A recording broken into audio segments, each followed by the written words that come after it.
And so I want to just give you guys an opportunity to say hello before we get started. Great, Jane. Hello. Thank you guys so much for coming. I know it was really hard to get out here, but thank you, because it was a last minute thing. And thank you so much for opening up the Fellowship Center for us, because it was last minute. But just so you guys know, Itzhak has been just amazing to work with in the past 2 weeks. He is just an honor to have here. I just want it to be real for you guys, because this morning, I'm sure all of you are the same as me. Probably the first thing in the morning is I check and see what's going on in Israel. And this is what I read first thing this morning. And in Gaza, more and more Hamas terrorists are either killed or captured by the Givati Brigade in Jabalia, northern Gaza. Right. So this is like a real thing, guys. They're not just a thing you hear about. They are working 24/7. These guys are protecting Israel. They're protecting us globally, whether we really understand that or not. So I just thought that would be really important for you guys to hear that these guys are amazing, and they're working 24/7. They don't get a break. And he is the chairman, and we're super honored to have him here. Yes. Thank you. Thank you, Jane, and thank you, Victoria. Thanks to all of you for coming. We know it was not easy with the traffic on 75 and to get here at this time. So thank you very much. We just, with Israel 365, we really do what we can to connect with other like-minded organizations, bringing Jews and Christians together to support Israel. And so I'm just grateful to each of you for being here. Looking forward to hearing from the commander. And if anyone has any questions after, you could speak to any of us about our organizations and what we're doing and how you can continue to be involved. So thank you so much. All right. I just want to welcome the Givati Brigade, and whatever you want to do, the floor is yours now. So thank you for coming, and this is about the 4th introduction. Everybody knows, and everybody please just welcome our guest here tonight. Thank you.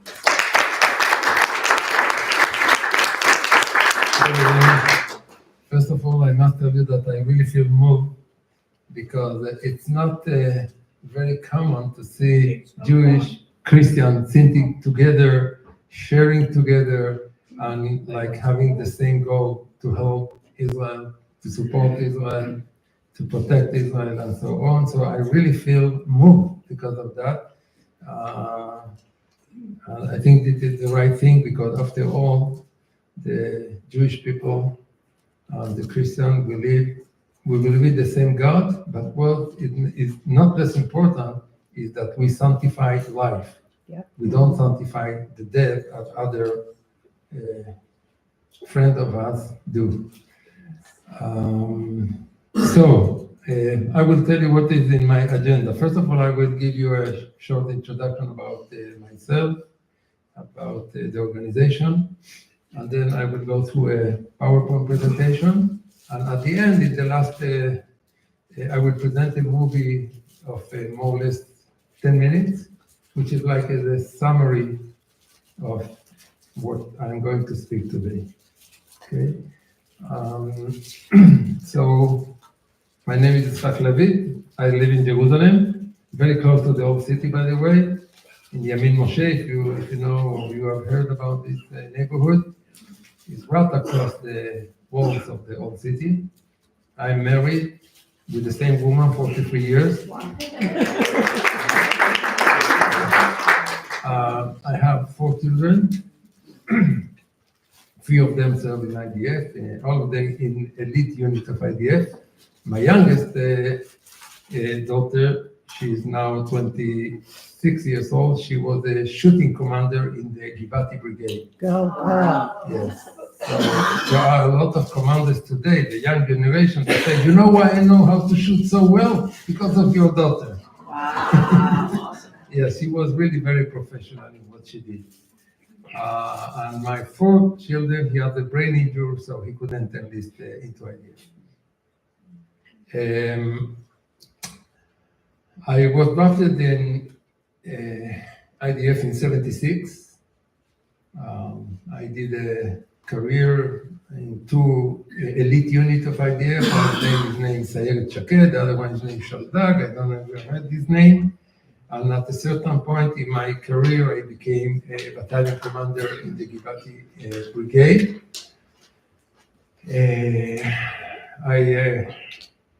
I don't know if to say if I spent or I waste 1.5 years of my life in Lebanon, because it was a waste of time. You see what's going on there, so what we did there. And also a lot of operations inside Lebanon, as well as in the Gaza Strip. I learned computer science, so I'm a software engineer by profession, and I am a high-tech entrepreneur for more than 25 years. I'm still in this field, so I share my time between the high-tech and the activities of the Givati Brigade. This I do for Neshama, for the soul. That one is for the Parnasa, okay, the high-tech. I'm doing, of course, my role in a complete volunteer basis. And a few words about the association. The association, in fact, is the official association of the Givati Brigade. We are connected to the Ministry of Defense, so we get an annual budget in order to pay the salaries of the 3 people that work for the association. We have also in our headquarters in the south of the country. By the way, you are of course invited to come and visit us. We are between Kiryat Gat and Ashkelon. Okay, there is a road named Road 35. It's a big fortress, which is our headquarters. And we have there 3 people working and 7 soldiers that they deal with guides. They are guides in the museum that we have in the Heritage Center. They deal with logistics, administration, and so on. We have about more or less 40 up to 50,000 visitors in the your fortress yearly. And our mission statement is to perpetuate the fallen soldiers, to preserve and develop the heritage of this wonderful brigade, and also to carry out many, many welfare projects for the well-being of the soldiers and the bereaved families. Okay, we are considered a very active association. Thank God, every year in the last 6-7 years, we get an extra 5% of bonus because everything is by the book. And you know, to keep an association of this type by the book is not so obvious. So we really do everything by the book.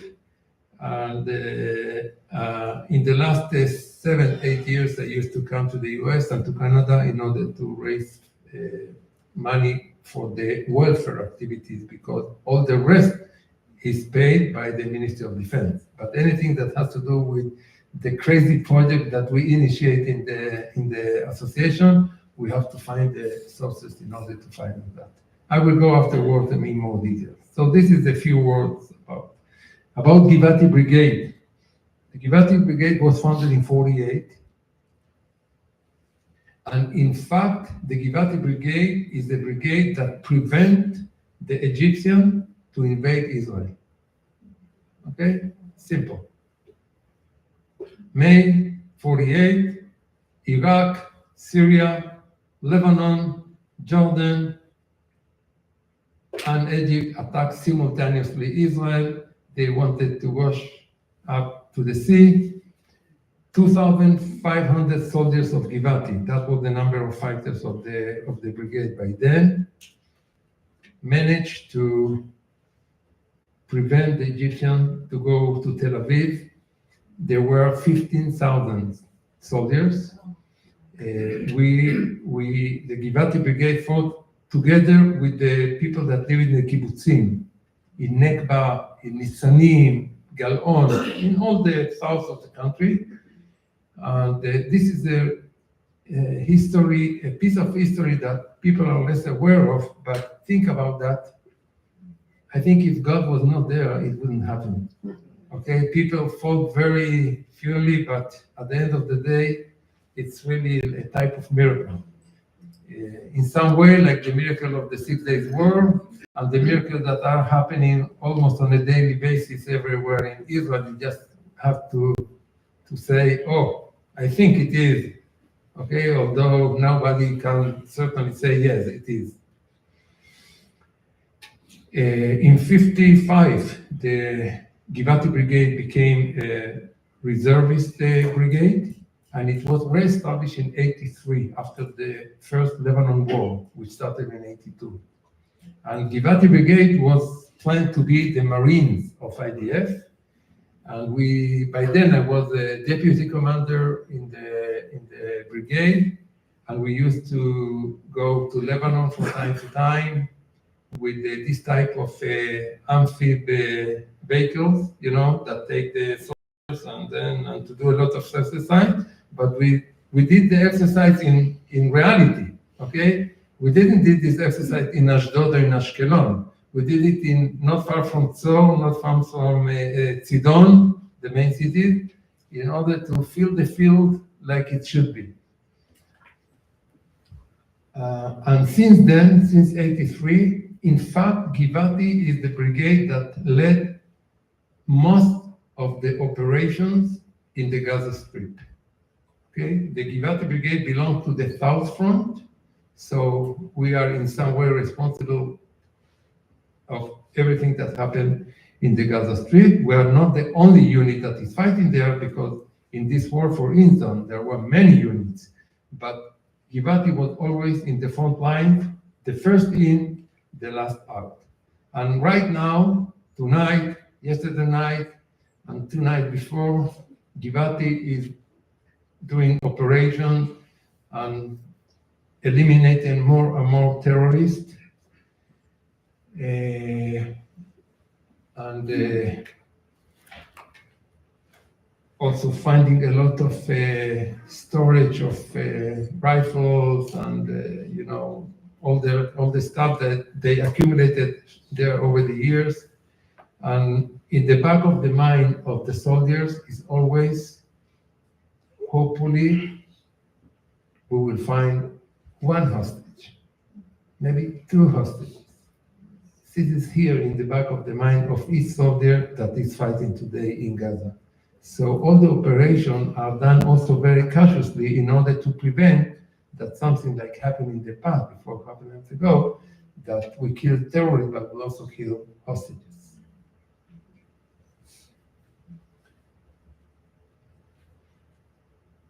The fee that we pay for that in this war is beyond your imagination.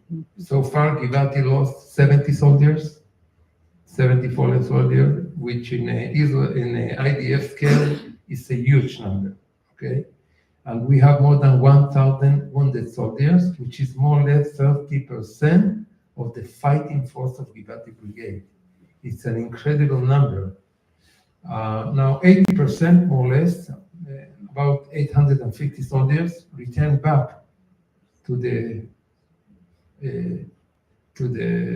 Gaza after recovering 2, 3, up to a week in a hospital.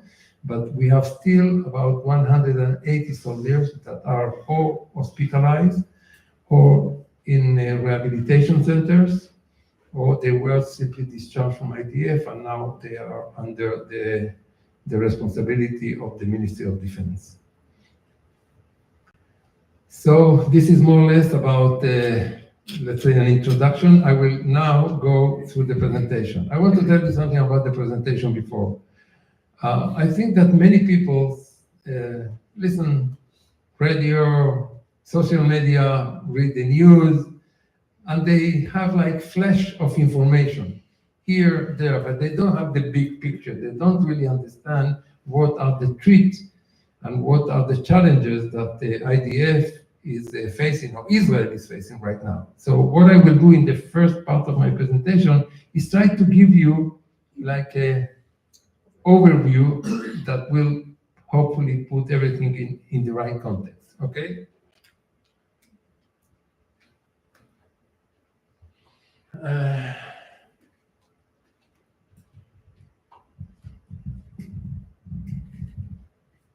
A simple question. Why Iran we don't have a border with them. You know, they are 1,800 kilometers from Israel. Syria, I can understand. Jordan, I can understand. Egypt, I can understand. But what Iran wants from us? And I think this is the bottom line, the response to that. Iran, sorry. Yeah. Okay, maybe I will start with this before that, because 2 days after I was in Eilat, in the south of the country when the war started. So I received a notification in the day itself, and I went until Shabbat end. It was in Shabbat, Simchat Torah, and I head to the zone of the Gaza Strip. And I must tell you that what I saw in that zone, in the kibbutzim, Be'eri, in Kfar Aza, is something that I never saw in my life. Okay, think that is the embodiment of the evil, and you have seen probably some of the pictures. The most terrible thing that you can imagine, they did. Okay, and I don't want to go into details, but you probably understand it alone. I'm not thinking only about rape, I'm thinking about beheading people and taking two people together, tying them with a cable, and then burning them into a car, or things really that evil people with no neshama, I will name subhumans, okay? Even people used to say, oh, they are animals. Say, no, animals, you know, they kill each other, they want to eat. These guys are subhuman. Evil. Okay? Monsters. Yeah. Okay. So, for Iran, for the Iran regime, the US is the big Satan. This is the way that they see the civilized world. And if Israel identifies, or America identifies with the values of Israel, and Israel is a small country, we are the small Satan, but after all, we are also part of the Satan. And the Satan you have to kill, you have to eliminate, and at the end of the day, when we are fighting against Hezbollah, or against Hamas, or the Houthi, or whatever, we are fighting against Iran, because Iran is the head. And the best way to present that is in this way. Right now, Israel is fighting simultaneously in 8 fronts. Okay? It starts with Gaza, the West Bank, Judea and Samaria. Every night, in the last 7-8 months, every night there is an operation somewhere in the Western world, in the Western Bank, in the West Bank. Lebanon, clear. Syria, let's maybe focus a little bit on Syria. Syria is one of the bridges through which Iran tried to smuggle whatever they need to Hezbollah, okay? And we are on the air forces mainly, but not only the main forces, although some special unit of IDF are intercepting this type of attempt to smuggle and eliminate them. We have Jordan. Okay, we have a peace agreement with Jordan from 1995. But in fact, Jordan is the main border of Israel, with Israel. From the Kinneret Lake, okay, more or less, Mevo Hama, all the way to Eilat. 550 kilometers of border. Most of the border is not protected. There is no fence, only in very few points. And what Iran did over the years was to smuggle also wherever they want into Jordan by people that cooperate with them, and from Jordan to cross the Jordan River all the way into Jericho or into Shechem or Jenin, if it was in the north of the country. And this is one of the main reasons that why in the West Bank there is so much weapon. It's numbers, incredible numbers. Then we have Iraq, the same story like Iraq. Iraq is part of the bridge, okay? Iran, the truck goes to Iraq, from Iraq goes to Syria, and from Syria goes to Lebanon. We have Sudan. Sudan sounds like something, wow, what about Sudan? So Sudan, very simple.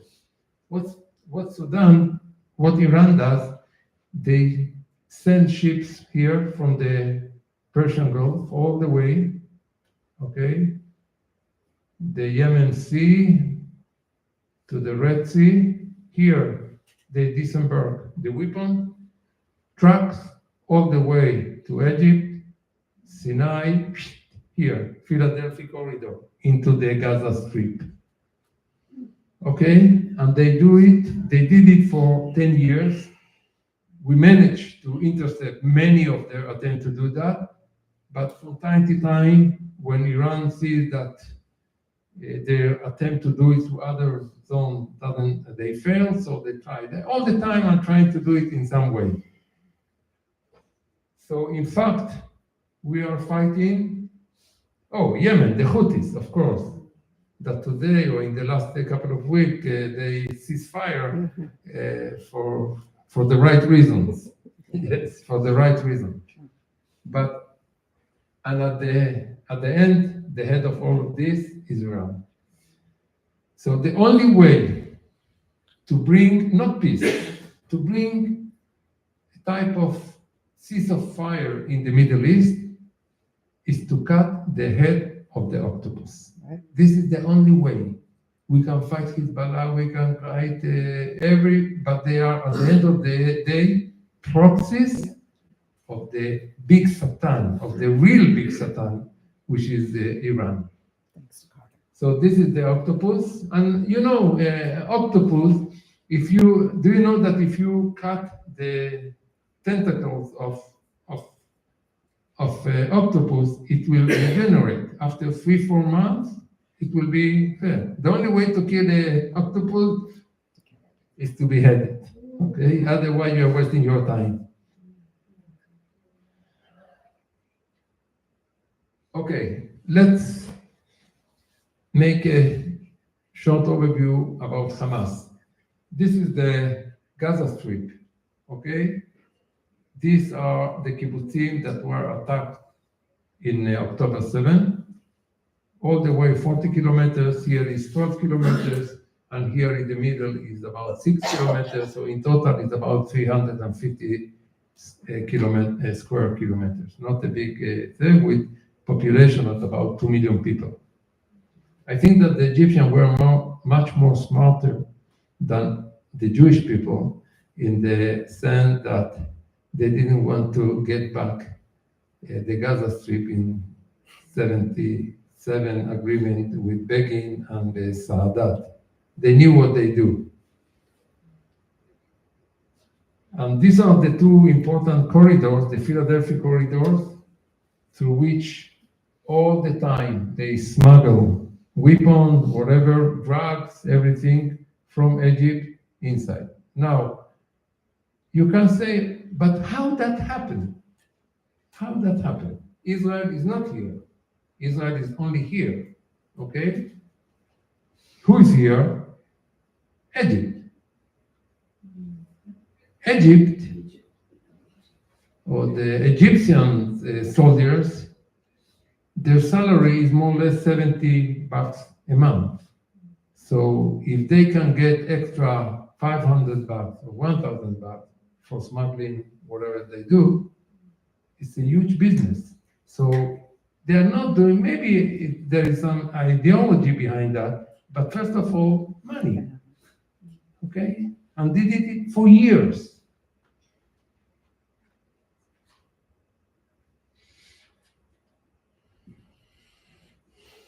'87, Hamas was founded. I was by then a commander of the battalion in Givati Brigade. The first Intifada, the second Intifada, 2005, Israel disengaged from the Gaza Strip hoping that, okay, you don't want us inside, you don't want the settlement, we will withdraw.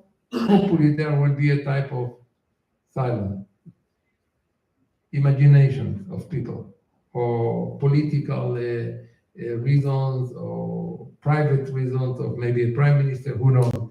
But the bottom line is that after the disengagement, Hamas, 1.5 years after, was elected, and since then, endless operation, endless. Every year, every 2 years, a big operation. In between, a small operation. So I'm writing here only the big ones. Pillar of Defense, Protective Edge in 2014. I don't know if you remember, it was 10 years ago. The story of the 34 tunnels, which they planned to infiltrate through the tunnels because they crossed the border into Israel. Okay? And then the Garden of the War in 2010 and the current war. Some citations about Hamas Charter. By the way, have you, any one of you ever, by chance, by interest, read the PLO Charter? Yeah. Okay, the PLO Charter, which was supposed to be corrected or fixed after the Oslo Agreement in 93, remained exactly as it was. And the PLO Charter calls for the elimination of Israel. But it's still today, they didn't change that. The Hamas Charter, here you have from Article 7 of the Hamas Charter what they think about the Jews. And here, oh, I missed that. Brian? Oh, you remember I told you that there is a slide, very important slide that I want? Okay, it was another citation of what they think about us in their chapter about the Jewish people. But what I want to tell you is that from my perspective, Hamas is worse than the Nazis. They are worse than the Nazis because the Nazis tried to hide everything. They didn't want the world to know what they are doing. And they were evil, embodiment of evil. Hamas are proud of what they are doing. They are broadcasting. The 7th of October was broadcasted in all the Arab, in Al Jazeera, in all the social media of the Muslim, and they were so proud. And 1.5 months after the 7th of October, there was a survey. 85% of the citizens of Judea, Samaria, and Gaza supported what happened on the 7th of October. These are our partners for Shalom. Okay, 25,000, this is the number of terrorists in Hamas. Thank God, 70,000 more or less were eliminated, but thank God in the last 3 days we managed to kill another 1,400, so it decreased even more. Today, Hamas is in a major problem. They don't have commandment because we managed to kill all the senior commanders, the brigade, the battalion commander, and so on. So if there are attacks of Hamas are very sporadic, not organized, they don't have right now the ability to do it in an organized way, and many of them are simply surrounded. And I think that what will happen in the upcoming 1 or 2 months, because they see there is no hope. What they are doing exactly now, okay? They have no communication between them. It's a big problem for them.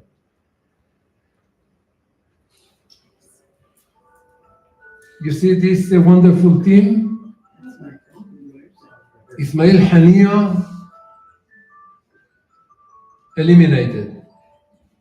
Sinwar, sounds good, before a month ago, eliminated. Mohammed Deif, which was the commander of Hamas military wing, was also eliminated. But this is the list of those that still need to be eliminated. Okay, they don't reside in the Gaza Strip. They live in Qatar, and Masha from time to time also go to Turkey. We are tracking him. We know where exactly him. I just want to tell you some funny details about this guy. Ismail Hania, when he was alive, he worth $5 billion. $5 billion. Sinwar was the poorest one, $7 million. Mohammed Deif, unknown. Abu Marzouk, $4 billion. The richest one is Mashal, which is his fortune is more or less $6 billion. These are more or less the number. From where does money come? Only from corruption. They got money. UNRWA got money from Hugo, from this, from that, and they took care. 20, 30 years, that's what they're doing for themselves. The refugees come, who cares about that? This is not in their agenda. Hezbollah, by the way, you see here the annual budget of $1 billion. So more or less 800 million come from Iran, 50 million more or less from Qatar, and the rest, $150 million, it comes for dirty things like smuggling drugs and the blood diamond in Africa. This is their business.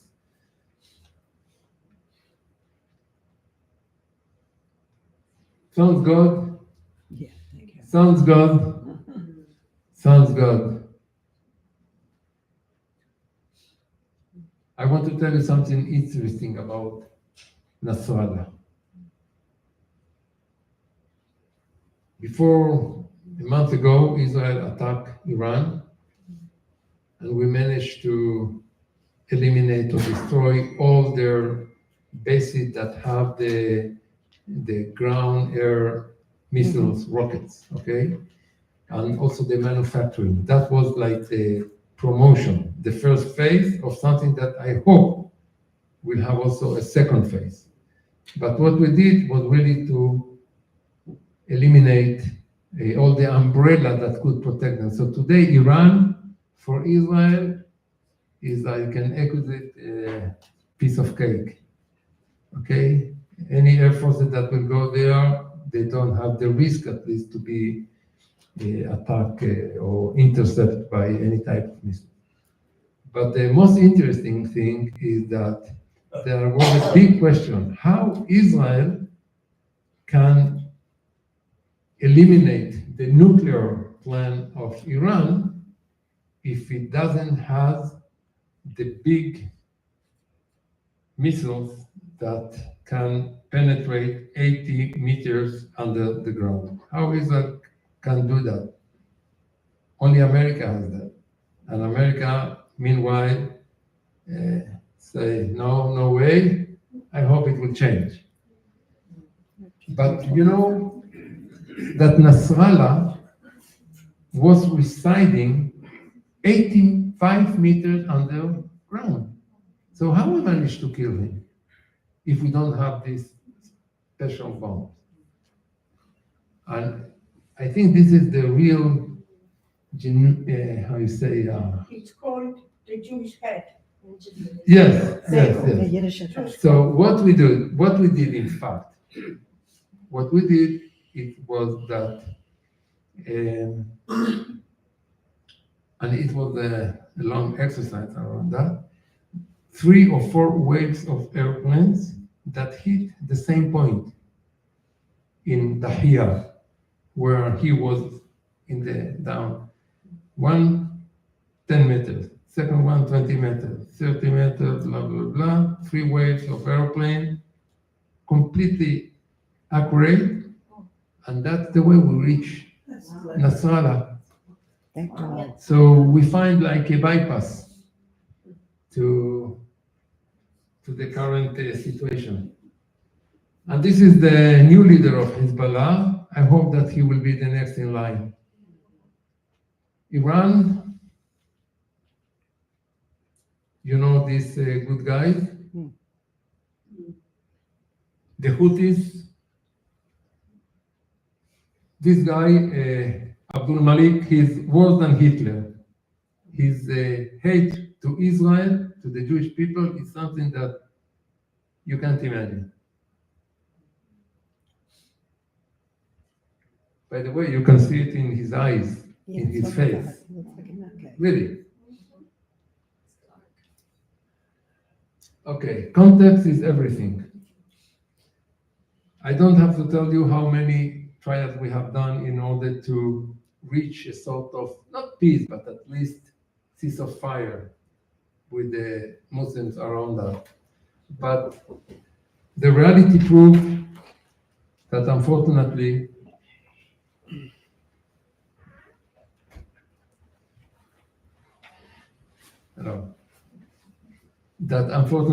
any attempt that we do, I don't know if you are aware or you remember, there was a Prime Minister, Barak, that in 99, he was ready to give to Arafat 98% of Judea and Samaria, and he refused. And in 2008, Olmert, that was the Prime Minister, was ready to give not only the 98%, also the eastern neighborhood of Jerusalem, El Azariah, all this stuff. They disagreed, they wanted Jerusalem in total. So with whom we are trying to make shalom? 2000, we disengaged from Lebanon. What the hell? We left Lebanon. We were in Lebanon for 18 years because we didn't have other choice. But we decided to leave. Barak, that by then was the Prime Minister, we left Lebanon. Okay. What we received in return? 2005, the same in the Gaza Strip. All the settlements were, deleted from, and what we receive in return, Hamas, and the 20 years of suffering for the people that live in the south of the country, mainly.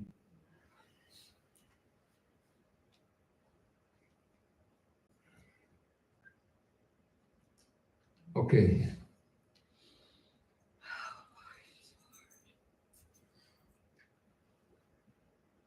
I want to tell you a word about the hostages, okay? Unfortunately, I'm not very optimistic about that. And I feel like a duty to share with you what I think about that, because I think that there is a mislead in the way that the situation is presented to the public. And a couple of days ago, I attended a big event in Washington, D.C., in which one of the most senior people in our country spoke to a few thousand of people attending the event, and he said, "Let's bring the hostages now." And all the people applaud. Yes, very, very happy that this guy said what he says. But it is like misleading, because think about that. 101 hostages are, we know that at least 30-40% died already. They are not alive. Think about that most of them indeed are in tunnels, without light, without minimal food, minimal water. You know it from the witnesses of those that were, some won't say, no medical care, nothing, without air. I think that most of the people after 1 and 2 months in, so no, third month, the chances that they will remain alive are very, very low. And I think that we need to decrease our expectation. I wish that to be more optimistic, but unfortunately, I think that the situation is really, really very problematic. The second issue is with whom exactly Israel is negotiating now the hostages. With whom? Hamas, there is no commandment. We kill all the heads. We kill all the brigades, the commanders. So with whom we are negotiating? But that is the bad news, okay? The good news is that I wish that somebody would think like me in the government. I think that the only thing that can work in the current situation and to save at least few of them is to tell them, each one that will bring an hostage, he will get $500,000, $1 million. That's the only way. They offered that to me. No, they didn't offer that in that way. They didn't offer that in that way. And the message was not delivered also in the right way. Because the people, when you say something like that, you have to think about a lot of things. Okay, these people that will release the hostages, they will stay in Gaza or they will not stay in Gaza. You will also help them to get out of the Gaza Strip because otherwise other people will kill them because they did that. So it's a message that has to be delivered in a way that people will feel that they are not threatened by their community and they can really do that. And we know that most of the hostages are spread all across so it's a big issue. With whom you speak? Okay. Can you gather them together? I don't think so. But I hope that the message will be delivered in the right way in the upcoming weeks. And maybe there is a chance that some of them we will manage to save them. Okay, these are facts.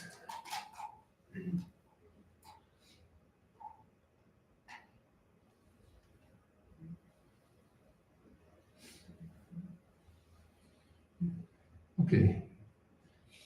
One of the main things that personally bother me a lot is that I feel sometimes that we are fighting the fight of the world. Yes, that's what Okay. they're doing. And Yeah. we are fighting the fight of the world. And the world, and I'm talking about the Western world, the democratic countries, the countries with values like US and so on, they don't really manage to understand that we are just a bone in the throat of the Muslim in the Middle East, but their aim is all the way. Europe, they already conquered. Have you been in Europe in the last 5 years? It became Muslim. You go to London, you go to Paris, Amsterdam, everywhere, millions of Muslims.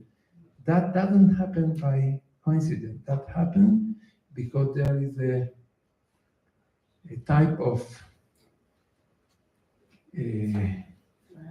indoctrination in different ways to the Muslim all around the world, in North Africa, and tell them, listen, before 1,000 years ago, 1,300 years ago, Europe, Spain, Portugal belonged to the Muslims. They were there. If we step, there is a say in Arabic that where a Muslim steps, it already belongs to the Muslim. Okay, so if they step in Europe before 1,000, it belongs to them. And it's not by chance that the incredible immigration and the incredible tolerant policies. That's a good one.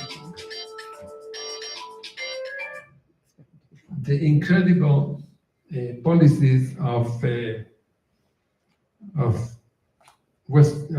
European countries. Okay.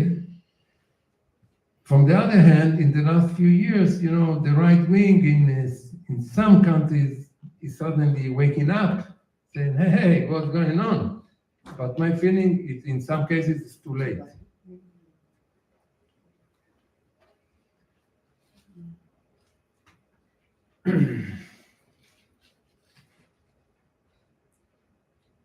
Yes, I think that if this message will be not only internalized by the people, but really understand that, you only before 23 years ago, you have here the September 11, okay? Al-Qaeda. I'm sure that there are a lot of Al-Qaedas and ISIS yet living in Iraq zone, that they are planning how to do it again, maybe in another place in the USA, because their ideology is so strong.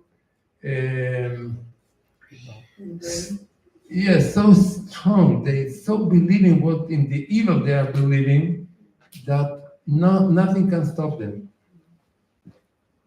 Okay. A very extreme switch to the Iron Sword War. So here you have some information about what Givati is doing. By the way, I don't know if you remember, but in the first month of the war, there was a big issue with the equipments. Israelis, so they don't have enough equipment, we have to send them vests, we have to send them this, we have to send that. Indeed, that happened, but it happened because of this. IDF didn't expect that soldiers that were not called to come, they came and they said, I'm staying here. I will enlist as a reservist to my unit, I don't go anywhere. It was really incredible, the spirit of the people. Until today, the same spirit. So far, we lost 60, no, it's not up to date. In the other presentation, it's up to date, 70 soldiers. Since the 7th of October, in Kfar Aza, we lost the first officer of Givati, and the last three before 3 weeks ago. We have more than 1,000 wounded soldiers. Okay, I think I spoke that at the beginning.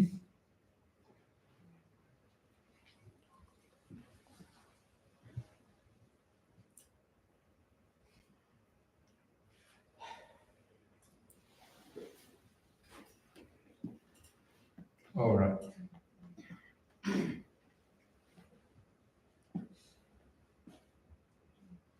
By the way, I hope that you believe in that. I think that we have proved that partnering with Israel is a good thing. It's a good thing.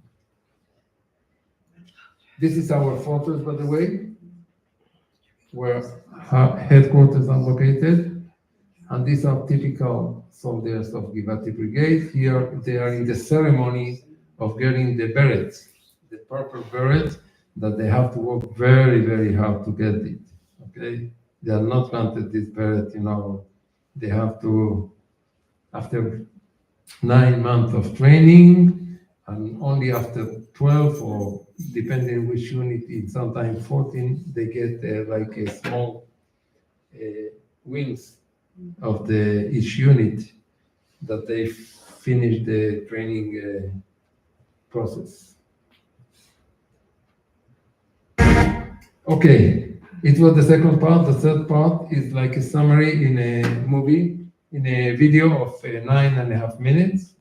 And then I will leave some room for questions, of course, okay?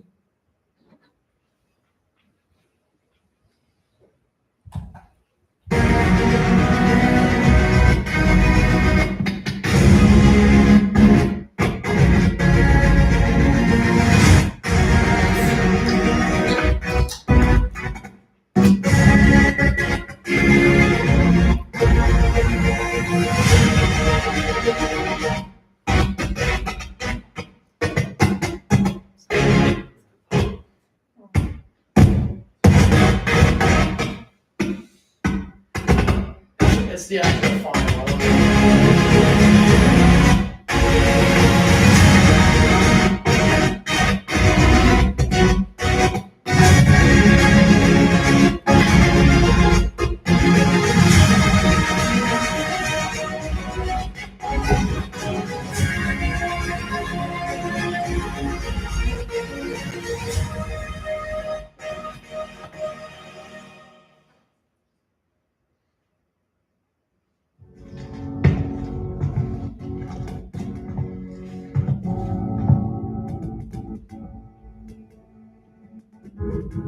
ב-24 לשני, בשכונת הפצ"רים שבתחנת קרסט, במקום שעה מודיעין על 4 בוקר.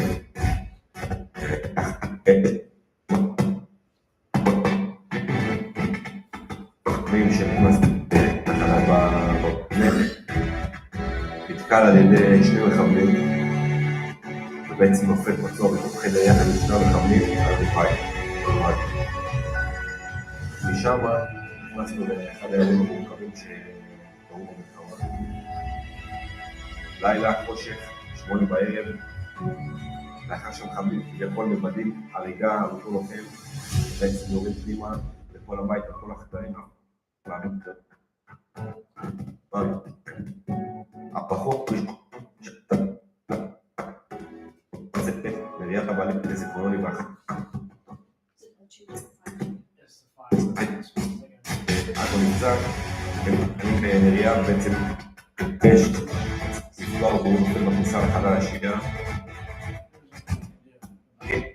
אף אחד לא מצליח להבין מה קורה. בגן עם כל עבר, בעצם אנחנו רואים למעלה לקומה הראשונה, נכנסים פנימה, ומבינים שהם מצאו השלטון באחד החדרים, ואף אחד לא יכול לחבק. רק בעצם צריך לו... שומע אותי זה משה. I'm going to play it from the file. The PowerPoint's not taking it well, so let me just play it from. Yeah, that's a good idea. If you can do it 1 second. So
Meanwhile, I will fill the gap.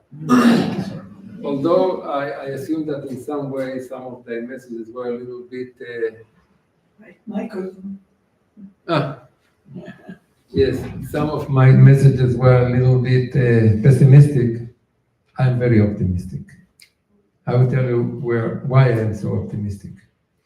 I fought in 2 wars, and I fought in endless fights, operation in Lebanon. And I can tell you that the current generation of IDF soldiers is the best I have ever seen. They are determined, they have a clear mission, and they know that the goal is to eliminate all the threats under Israel, and they will not stop. And it is very interesting because I think that their influence on the government, that the government by itself have a lot of pressure from America, from this, top, humanity, assistance, blah, blah, blah. The commanders in the brigade say, no. We want to fight until the last terror will be killed. And then you can do from a political point of view whatever you want, but we are determined to do that. This is the spirit of IDF. This is the brave spirit of the Givati Brigade. And I am sure that we will reach all our goals. No doubt about that. Even that we are fighting simultaneously in so many fronts. אולי תפרט, יצחק, תפרט על הפעילות של העמותה. כן, זה מופיע בסרט. Okay, I will, although it is in the video, I wanted to see the video because I think it's a very touching video at the end of the day, but I will tell you what are the welfare projects that we are doing following the war. Okay, we might have it here. Let's just see.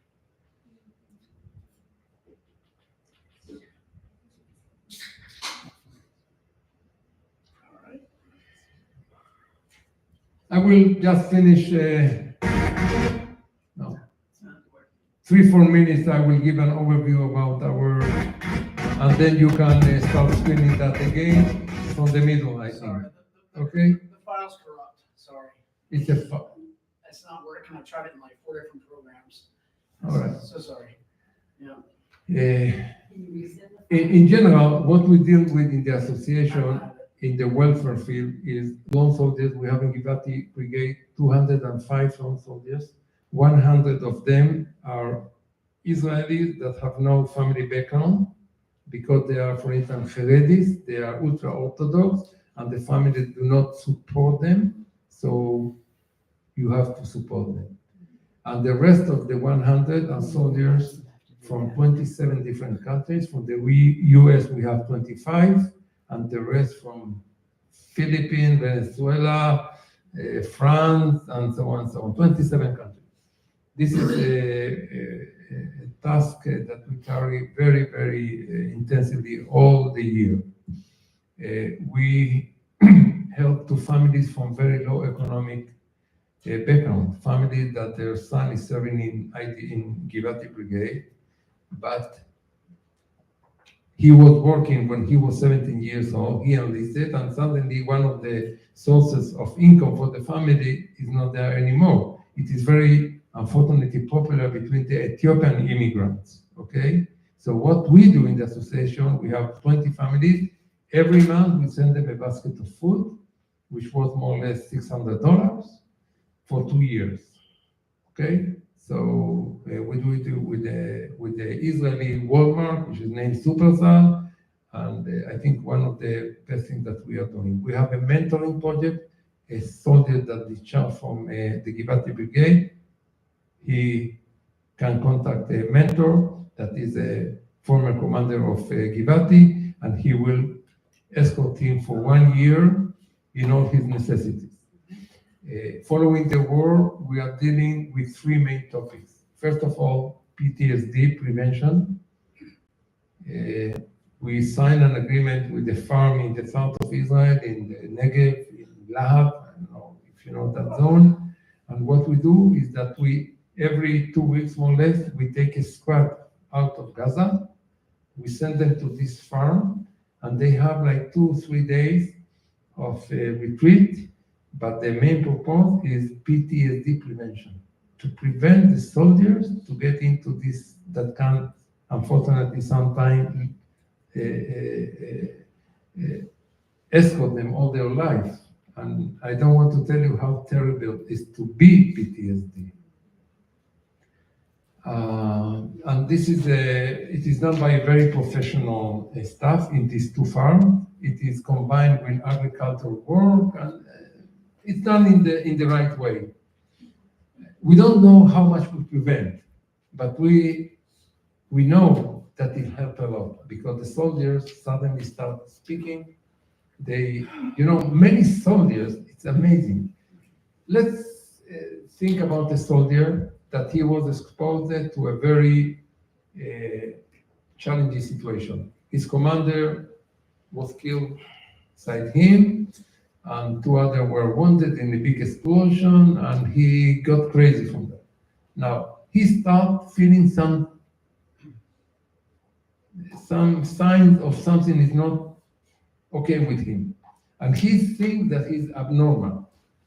What we do in this type of PTSD workshop, we tell him, listen, The situation is abnormal. The situation you were is abnormal. You are reacting normally, completely normally.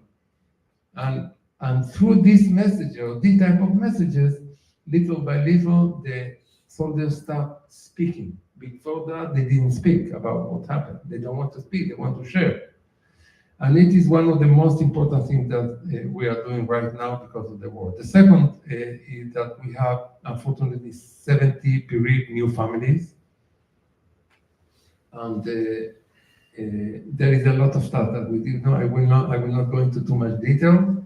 And the third is about injured soldiers, those that are still hospitalized on rehabilitation. What we do mainly is to support their families, because I will give you samples from life. A mother suddenly received a phone call, your son is in hospital. She reached the hospital and the guy was about to die. Thank God they managed to save him, but somebody has to be with the soldier. So she left her work. She's now in the hospital 7, 8, 9 months, all the time with the soldier because she wants to be with him. And he's with Zonda and with this and with that. And they suddenly are in trouble, in a financial crisis.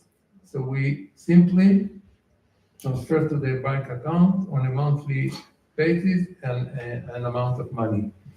We also do some events for the injured soldiers. Just before 3 months ago, we did like an appreciation event in the fortress. We brought a very famous band, and we gave them some type of certificate and good food and good performance. So we are all the time around the world. We of course visit the soldiers all the time. To each soldier that is hospitalized, we bring with us a gift or whatever it is. And I think that I more or less describe 40 or 50% of what we do. Okay, we have a lot of stuff, but it will take too much time. Can we try again, Brian, or? It's now affecting the whole PowerPoint. I'm so sorry. It's Yes? no, it's. I have an idea for you. It's Can you activate it not from the PowerPoint, from the outside? No, from the outside, directly. Just click on the file. Don't do it through PowerPoint. okay. Try. I tried that. It's in 4 different programs and it's not working. You're talking about the movie, right? The video? The video, yes, It's not from the working. outside. It's corrupt. It's closing other programs that I have. That file is corrupt and it's not, I had to restart my computer at least once. Mhm. You know, and You could I read don't know it what in happened. English. It was You working could read the fine. subtitles. Yes, so maybe what you can do is to, Um, to reduce the volume, and they will simply read it, because the screening is okay. The problem is only with the music. Hmm? Do you have it? I have it in YouTube. Oh, well, let's do that. Yes, wow, I forgot. Yes, maybe that will work better. Let's try. So you were talking about different countries. Yes, just go to Givati Brigade Association, and in YouTube, Givati Brigade Association, and you will see that movie there. Yes, please. You were talking about the 25 I'm a countries. little bit deaf because of the army. So Yeah, I have to get all the video. Yes, 25, you said that 25 different countries. yes. People, but are they all Jewish people coming from those 25? Or are there people that from other countries are coming to help Okay. fund Oh, good and question. join the group? So it is only Jewish, but in Givati Brigade serve Jewish, Christian, even Muslim, Cherkessis. We have all this stuff. All these people are Yeah, coming. Christians that live in Israel, Druzes, Yes. we have all this stuff. I would say that in some way the Givati Brigade is like the melting pot of the Israeli society, because we really have from all the time, and for Jews we have It wasn't long ultra, after that that the secular, Israel Faradi, Ashkenazi, right wing, left wing, from the Their cities, main from the events that Muslims, they call the from everywhere. And the most important is that we are all unified in the same goal, to protect our I love country, that. He's regardless just of our force of personality. personal opinion about politics. It's not the parameter in this brigade at all. Yeah. Actually, ideas. Any other question? No? Oh, yeah. Okay. You mentioned Sudan. This is the first time I heard about that. They had a 50-year war with South Sudan. Yes. What are they doing with Israel? What's their purpose? First of all, the north of Sudan is Muslim. They were fighting between them, between the Christian in the south and the north, the Muslim. Okay? Now, I don't know, this is a type of identification with the Islam concept. So if Iran want to eliminate Israel, they will have, and the money is the key, the money. Corruption. So at one time, they were gonna flood the tunnels in Gaza. And they had pipes coming in from the Mediterranean, they were gonna flood the tunnels instead of trying to go in. Wow. It failed. We tried. Yeah, Yes, we tried. At the beginning of the war, that was one of the tactics in order to do that. But because of technical reason, it failed. And so we left that aside. Yes. We wanted to purify not only water, we wanted to purify also Gaza, but it didn't help. We didn't manage to. Yes. So today I heard on the Caroline Glick show that Benjamin Netanyahu is going to be put into court. How can he both run the war and be put in court? And wouldn't it be dangerous with a drone attack if he was forced to go into court? And do you support Benjamin Netanyahu? Okay. I don't want to enter into politics, but I think that being the prime minister of Israel is the most difficult task in earth. Yeah. Okay? No way. And I think that Benjamin Netanyahu, without speaking politics, is the right person at the right time. Lion of Judah. Okay? With all the criticisms and so on. Now, there is a story about a Jew that was in a boat in the middle of the sea, and suddenly the boat sucked him. Okay? And he started swimming, he reached an island. Okay, he reached an island, and that is 5-10 years. Suddenly, a ship comes, and he sees the ship, and he says, and the ships come, and they say, what are you doing here? And then he tells them the story, and say, oh, but what is this? What is that? So, oh, these are synagogues. And they, but why two synagogues? In this one I pray, in this one I don't pray. So this is we have so much internal conflict. I think that we are people that have our own opinion on every task, and in some way that influence our culture, and we criticize too much. And I hope that this war will make the Jewish people to be more unified, because when we are unified, we know that nobody can defeat us. When we are not unified, we open the appetite of our enemies. And I really hope, and I tell that again, I think that Benjamin Netanyahu, I know him personally, he's not a perfect person, but I think that his vision his understanding of the reality and his historical perspective lead him to do the right thing for the Jewish people.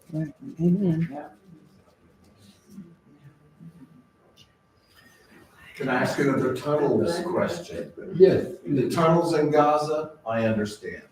The tunnels in Lebanon, I understand. But the Philadelphia corridor into Egypt, what does the Egyptian government say? What about those tunnels? I don't understand this. I also don't understand. But I think that the answer is very simple. The government, okay, and the soldiers and the, let's say, not the senior commander, for money. Simply for money. I think you need the money. It is disgusting. This is the highest level of corruption that you can imagine, but that is. Hallelujah. Yeah, sorry.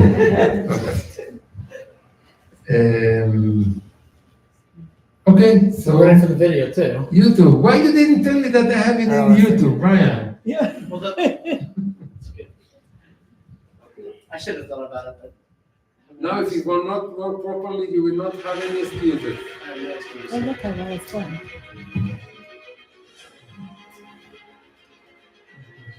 Okay. At least you're getting something. It's not like something. You fast forward it, so they say something there.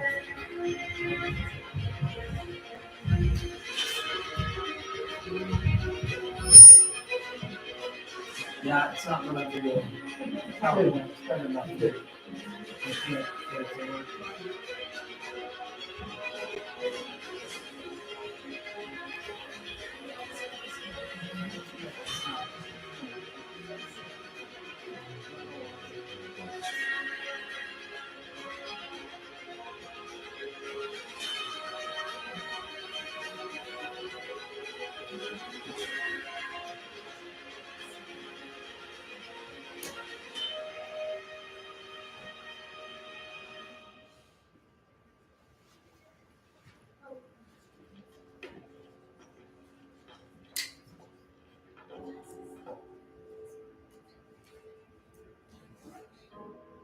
ב-24 לשני, בשכונת הארסנל שבח'אן יונס, קיבלנו משימה לבצע מערב בביקור שהמודיעין על חרב לב. לאחר שבעצם פרשנו את הבית, כבר התמקמנו כל הכוחות בפנים.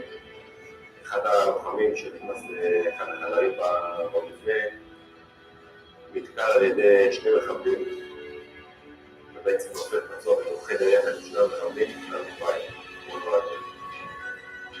משם נכנסנו לאחד האירועים המורכבים שראו במלחמה. לילה, חושך, 8 בערב, לאחר שמחבלים כביכול מבדים הריגה על כל לוחם, ובעצם יורים פנימה לכל הבית, על כל החדרים, ואף אחד לא מצליח להבין באמת מה המיקום שלהם. הבחור הראשון שיצא מחדר השהייה, סמ"ר צוות, מרים בלטה, זיכרונו לברכה. בעצם בזמן שהמחבלים יוצאים מהחדר שאנטו נמצא, הם נתקלים במרים, בעצם חילופי אש, מצליחים לפגוע בו והוא נופל בכניסה לחדר השהייה. לאחר מכן, אף אחד לא מצליח להבין מה קורה, בלגן, ירי מכל עבר, בעצם אנחנו רואים למעלה לקומה הראשונה, נכנסים פנימה, ומבינים שיש לוחם פצוע שכון באחד החדרים, ואף אחד לא יודע איפה מחבלים. אני בעצם צועק לו, אנטון, אתה שומע אותי, זה משה. הוא עומד לי מהחדר, אני חי, אני פה. שאלתי אותו שאלה אחת, איפה המחבלים? הוא היחיד שמזכר בהם, איפה המחבלים? והוא צועק לי המחבלים בארון. בשיח עם מופקץ, אני אומר לו, אתה זרוק כיוון בשמאל, ואני יוצא עם הקשר שלי מכיוון החדר של אנטון, בשביל לערוך למחבלים בחלץ את האנטון. מופקץ לראות כיוון, פיצוץ, עשן, עמד לא רואים כלום, ואנחנו ככה שכבת אל הארבע, ממש מספר שניות בעצם כיוון החדר, מגיעים לכניסה לחדר, מתחילים לבצע ירי על כל הארונות, ושנייה, לפני שאנחנו בעצם להיכנס לחדר, אנחנו תוקפים צור בכלל מהמלבק, מהצד השני, אני נפצע בעצם לקבל כדור בריאה, בחזה, עידו זליע, קוראים לי בקה, הקשר שלי, נופל באותו שלב איתי מאותו צור.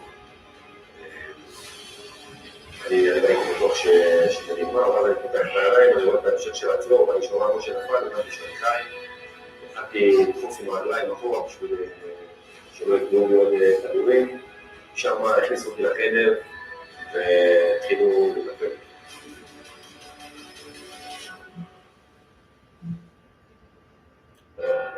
שני גיבורים שבמותם הצילו חיים, זריאן בטוח הציל אותי, בלטן, כל הצוות, שלא לדבר על כל מה שבאו בחצי שנה שלפני זה, במהלך הלחימה, בשביל באוקטובר, באמת תקופה של מלחמה, שקשה להסביר במילים, אבל זה פשוט דור של גיבורים, שחוץ מניצחון, לעם ישראל, לאהבת ישראל, לארץ המדהימה הזאת, לעם המדהים שיש לנו פה, האנשים האלה לא רואים כלום מעבר.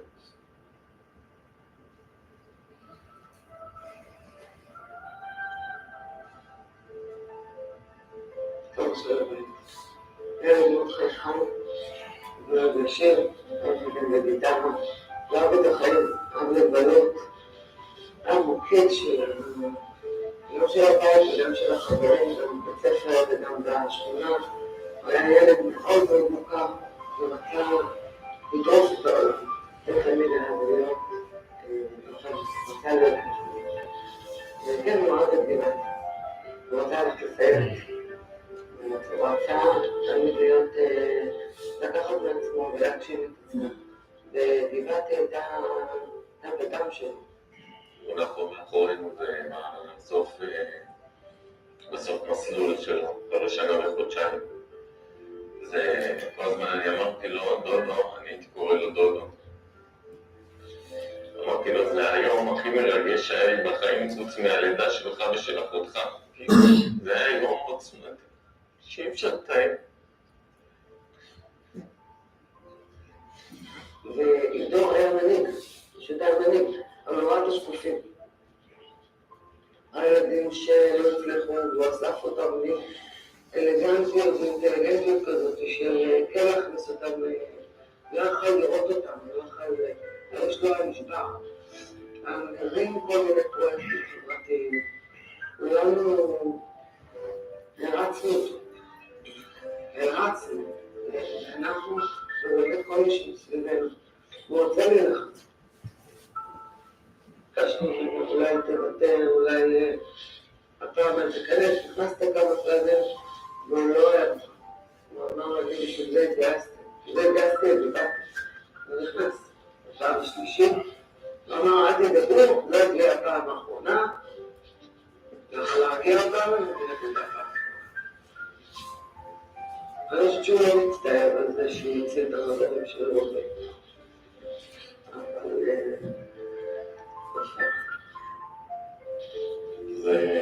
עשיתי את הגיטרה שלו, הוא היה חולה על הגיטרה. זה גם הלכנו איתו על כל הסטיקרים שלו וזה.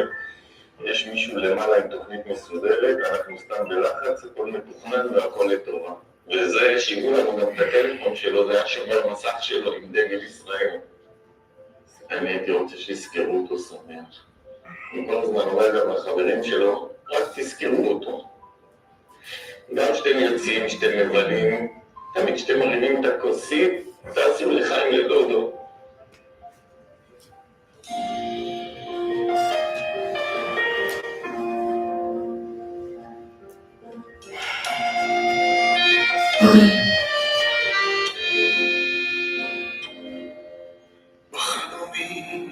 ראיתי את עיניהם שוב, שמעתי את קולות צחוקם החם, אבל כשהתעוררתי נזכרתי בעצמות שזהו רק חלום והם אינם. ירד עלינו גשם של עופרת, והם היו לנו כצוק איתן. הם נלחמו למען חבריהם והמולדת, נזכור שבזכותם. יש לה חטיבה עבודה מדהימה שלא מפסיקה לתמוך ולעזור, בין אם זה בחבר'ה שנמצאו, בין אם זה בלוחמים עכשיו, שמשתחררים או שעדיין בשירות. יש את העמותה עוד המון עבודה, והיא עושה אותה באמת בצורה הטובה שיש. מספר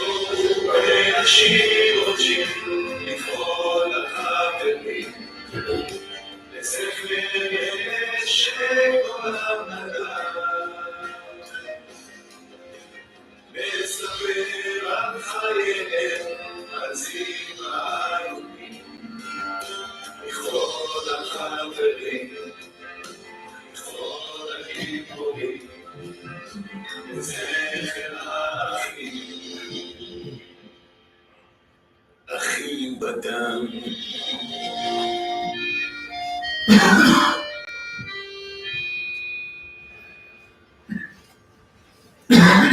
That's really good. Friends, please join me in thanking Itzhak.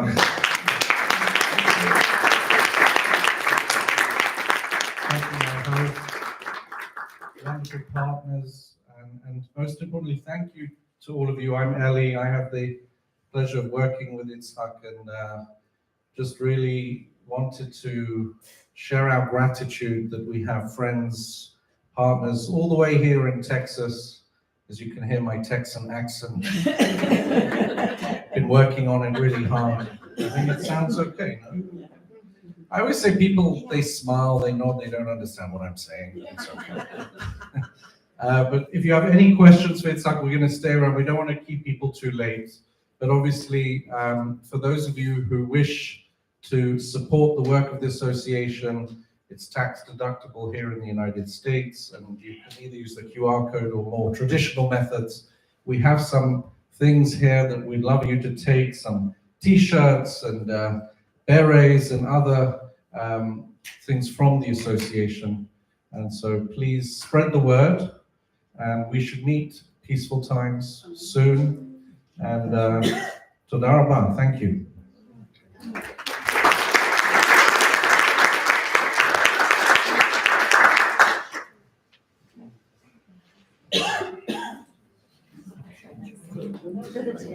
What are we gonna do with all those programs? So Gail is my friend that lives in the neighborhood, and I'm gonna work with her. Yeah, I've stalked her for months. Thank you. She's also a friend of Karen Mendelson too. We hope to make a couple. Yeah, we live in the hood. She's gonna come. We're gonna stand up here with something else. Okay, good, yeah.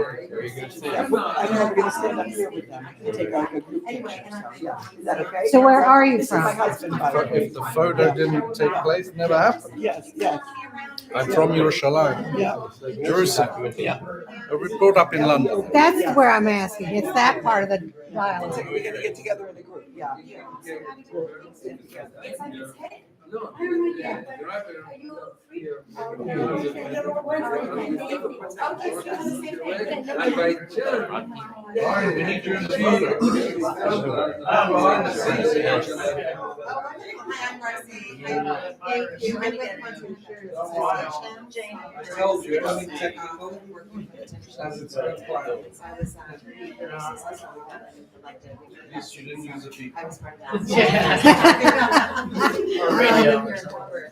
I drove, a couple hours. Oh, yeah. I didn't see it. I said everything's bigger in Mexico, drive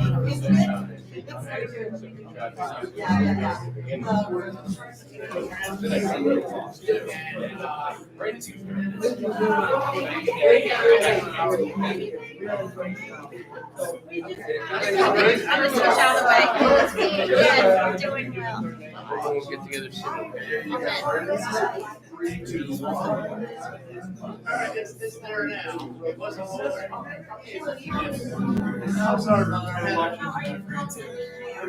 Very nice kid, brother.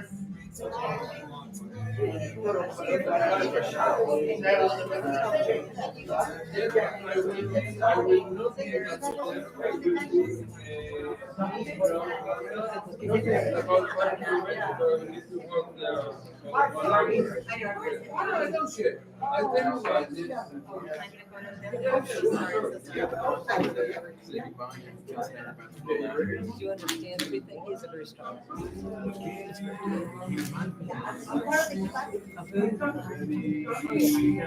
Well, they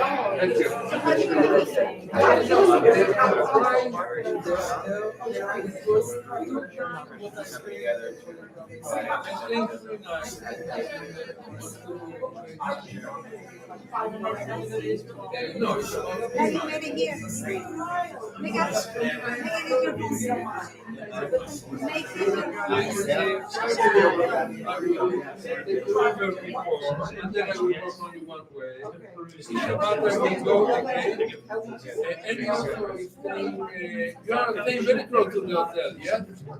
Yes. 2 miles. 20 minutes.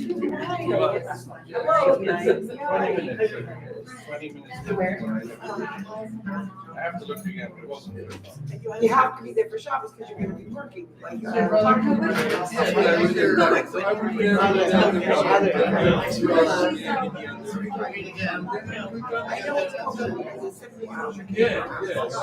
my next door neighbor runs the company.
And also, I brought a friend there yesterday, fish and eel salvation.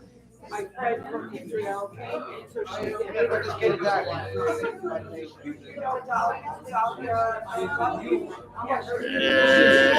did.